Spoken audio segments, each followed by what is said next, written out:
Napaka-spacious din niya. Pwede din kayo maglagay dito kahit na t-shirt. Crossbag, sling body bag ba ang hanap nyo? Well, ito yung may re-recommend ko at ito na nga yung bago nilang labas galing sa Men's P guys. Na pwede pang regalo sa jowa, sa mister, sa best friend, or di naman kaya sa barkada mo ngayong darating na Pasko. Pwede nyo din gamitin to sa school, sa work, ang travel. So yung kinaganda dito sa Men's P crossbody bag na to guys, napakarami niyang packet. So first dito, ayan, meron siyang packet dito guys na kung saan pwede kayong maglagay dito ng ayan, earphone.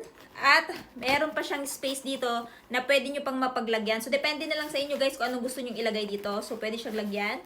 Ayan, kahit tissue pwedeng ilagay dyan. Isa pang packet dito. So, pwede din to mapaglagyan ng phone ninyo or wallet.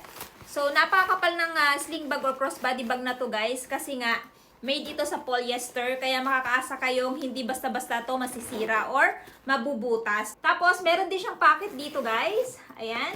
So, napaka-spacious din niya. Pwede din kayo maglagay dito kahit na t-shirt. So, depende na lang sa inyo kung ano yung gusto nyong ilagay dito. So, yung pinaka-main packet niya pala guys, mas malawak pa yung loob. So, meron tayong nilagay na tissue. Ayan.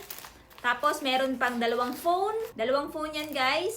Isang malaking power bank. Isang wallet. At syempre, naglagay din tayo ng floss. Aside sa pwede siyang gawing crossbody bag, pwede mo din siyang gamiting sling bag.